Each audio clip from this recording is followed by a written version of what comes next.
Ossining, New York, June 1969.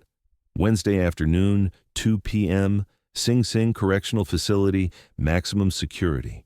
Gray concrete walls 30 feet high. Razor wire coiled along the top. Guard towers at each corner. Men locked inside who won't see freedom for decades. Some never will. Inside the main recreation hall, 200 inmates sit on metal folding chairs. Arranged in rows, guards standing along the walls. Everyone facing a single ping-pong table set up in the center of the room under fluorescent lights.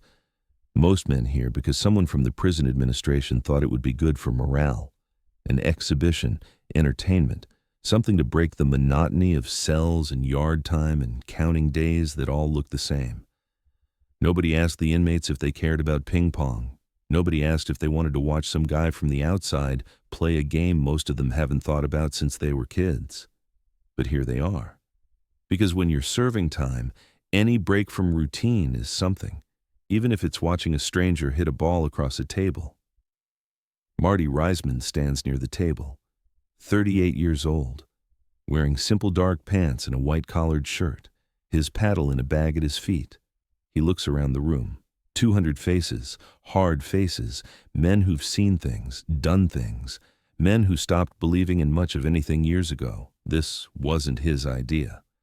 A prison administrator contacted him 3 weeks ago, asked if he'd be willing to do a demonstration for the inmates at Sing Sing, show them some skills, talk about discipline and practice and focus, maybe inspire someone. Marty's first reaction was no. What would prisoners care about ping pong? What could he possibly say to men serving 20, 30 life sentences that would matter? But the administrator was persistent, said the men needed to see excellence, needed to remember that dedication to something, anything, still has value. That mastery exists, that the world outside these walls still operates on principles like practice and improvement and becoming good at something. So Marty agreed, not for money. For $20 in travel expenses, barely enough to cover the train from the city. Now, standing here, he wonders if this was a mistake.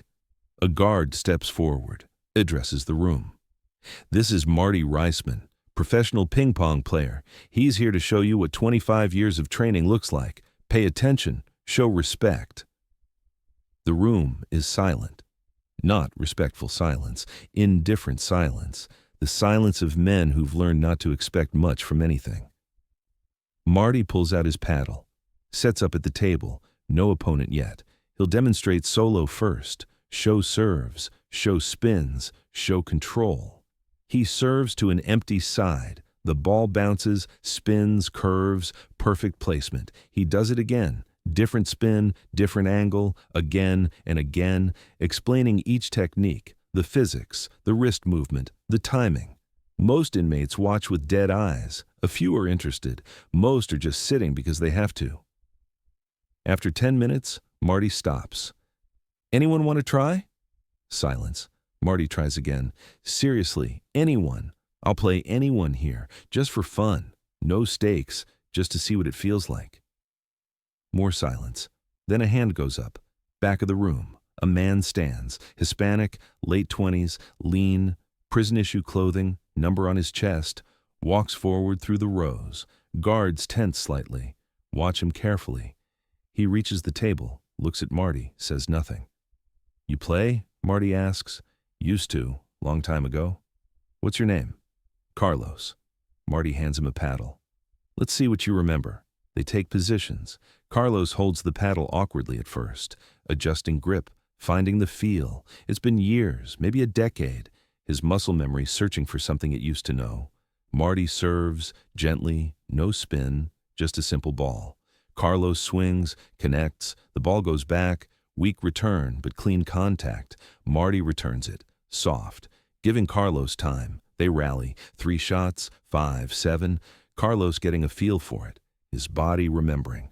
The rhythm coming back. Not skill, just the basic motion. Hit the ball, watch it come back, hit it again. On the 10th shot, Carlos puts some pace on it, real speed. Marty returns easily but sees it, sees the natural timing, the instinct. They play a game.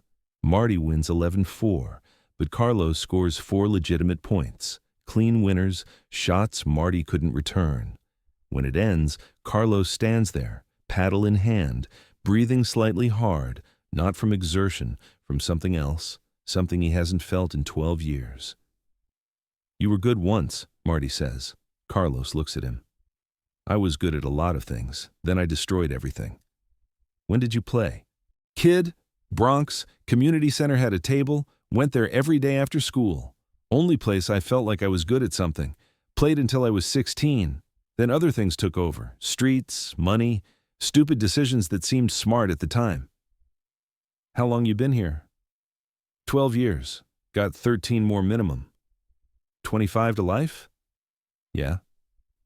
Marty nods. Doesn't ask what Carlos did.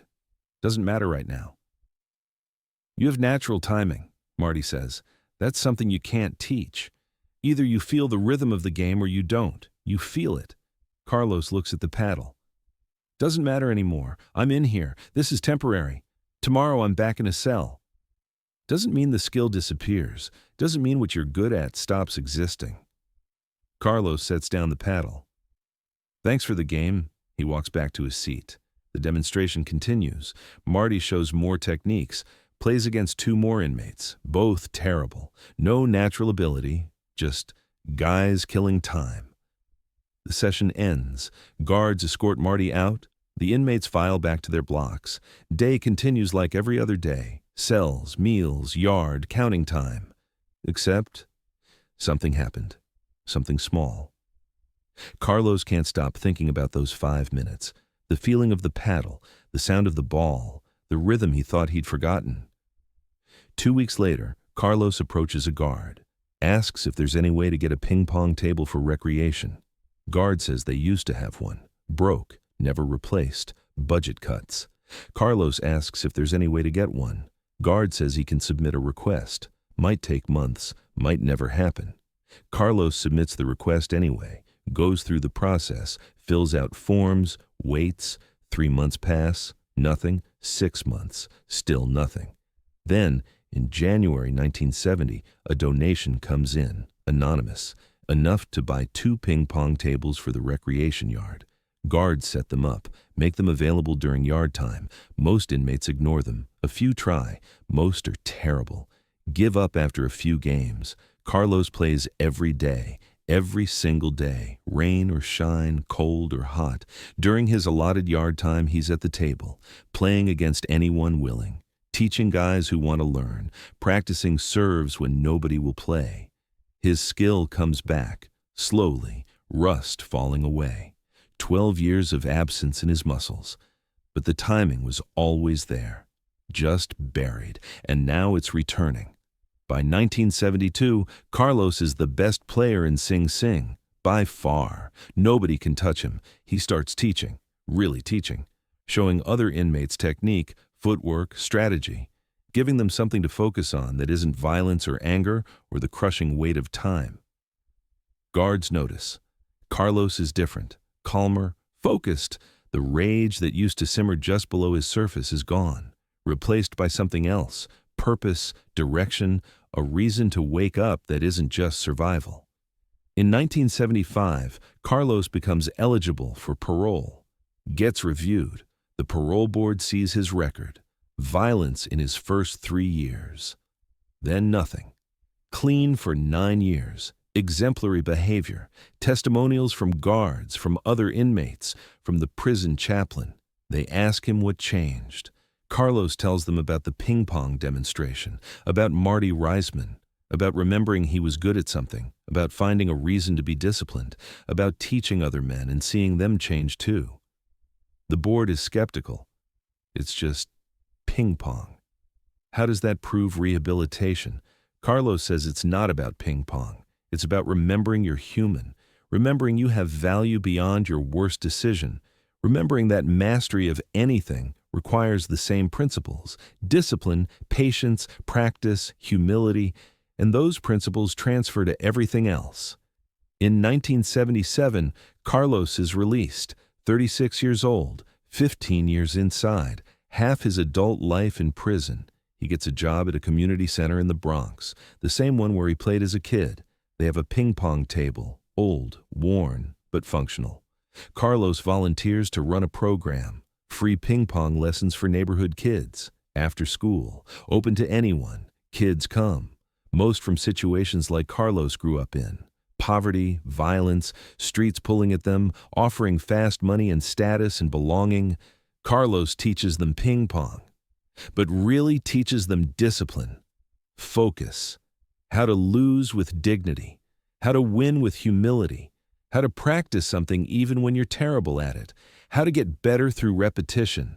Over the next 10 years, Carlos teaches hundreds of kids.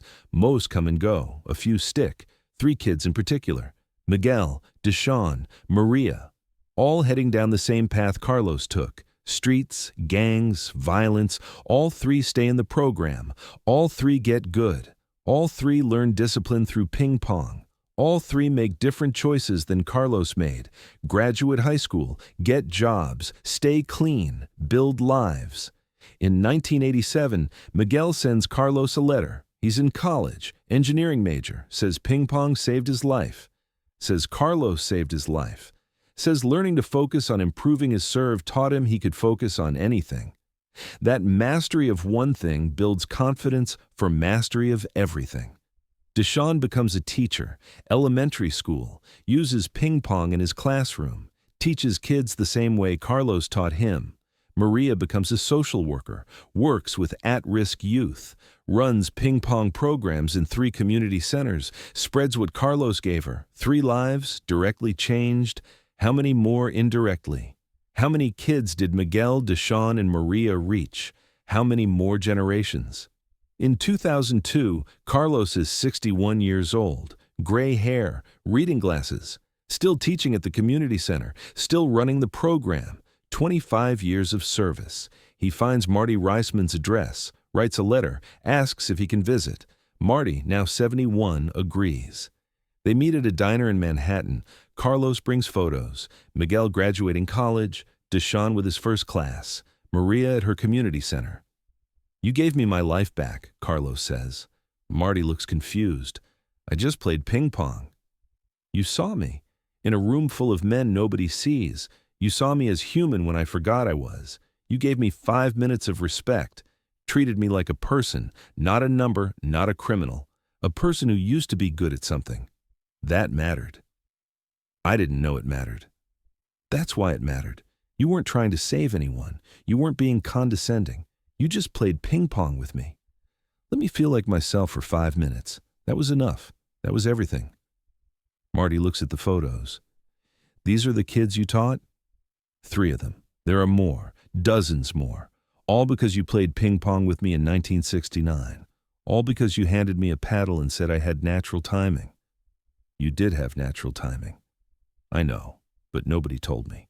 Not in 16 years. You were the first person in 16 years to tell me I was good at something. You can't imagine what that does to a man who believes he's worthless." They sit in silence for a moment. Marty finally says, "I almost didn't go that day. Thought it was pointless. What would prisoners care about ping pong? Most didn't, but one did. And one was enough. One is always enough." Carlos nods. "That's what I tell the kids. You can't save everyone, but you can see everyone. And sometimes being seen is what saves someone." They talk for 2 hours, share stories.